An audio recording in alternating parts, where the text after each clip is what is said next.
Hi again, I'm Susan Shank from Shift Your Thinking, and today we're going to talk about spelling. Spelling such words like dyslexia, dyslexia, dyslexia. Yeah, you can spell dyslexia quite a few ways. Ironic, right? You might be thinking, how can somebody spell a word that many times? Well, this is part of dyslexia. It's really about the letter sounds and putting them in the right order. But as somebody who struggles with this a bit, what I'm going to tell you is sort of my process. You see, when I think of dyslexia, I actually picture it in my mind and then I spell it. From there, I say, does it look right? Because again, I'm basing it on my strengths, my visual strengths. It might actually look right to me and it's wrong. Okay, so that happens. But you could also spell it and go, I don't think it looks quite right. Then you have to go to the next step, which is using those letter sounds, which is a little tricky. So you attempt to go through it. Dyslexia. Well, I know the Y is in there, and yeah, I forgot the S.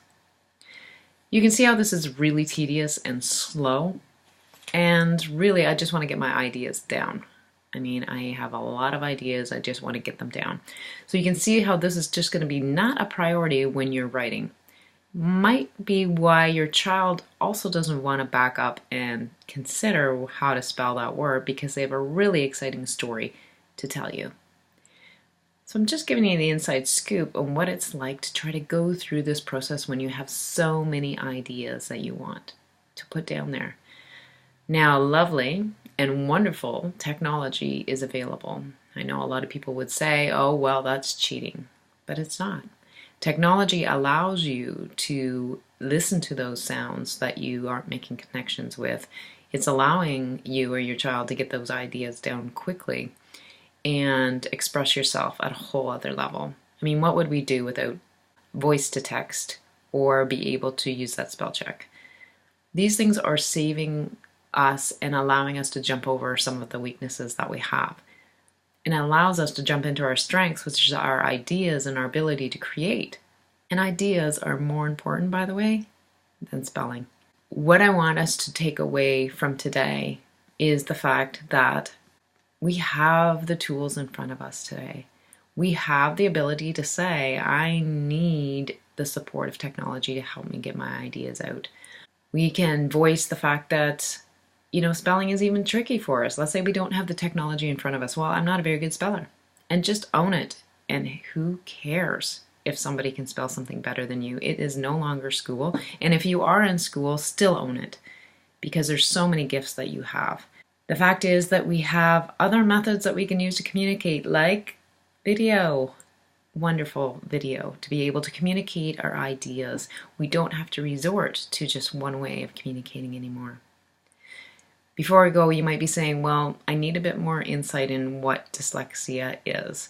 And I pulled this from Overcoming Dyslexia, that dyslexia children and adults struggle to read fluently, spell words correctly, and learn second language, among other challenges. But these difficulties have no connection to their overall intelligence. In fact, dyslexia is an unexpected difficulty in reading in an individual that has the intelligence to be a much better reader. While people with dyslexia are slow readers, difficulty with writing, anything to do with language, they are very great at having fast and creative ideas and very strong reasoning abilities. So this is just one aspect of dyslexia. We have so much to offer, even though we're having difficulties processing language in a way that it's put in front of us. You see, dyslexia is very common. 20% of the population has dyslexia. It's like being left-handed. I believe 20% of people are left-handed. So if you know someone who's left-handed, that's about the frequency of having dyslexia. And it's the most common learning disability although I don't care for that term. That's why I like learning differences. And it makes up about 80 to 90% of people that have learning differences. So this is why we're going to bring it to the forefront. So I want you to take away that you can have a voice and not have shame about how you do things. You can use tools, they're not cheating, but they actually support you and allow you to get to the part that you need to do as a person that has a lot of gifts and ideas. So thanks for joining me today, and I will be back next week.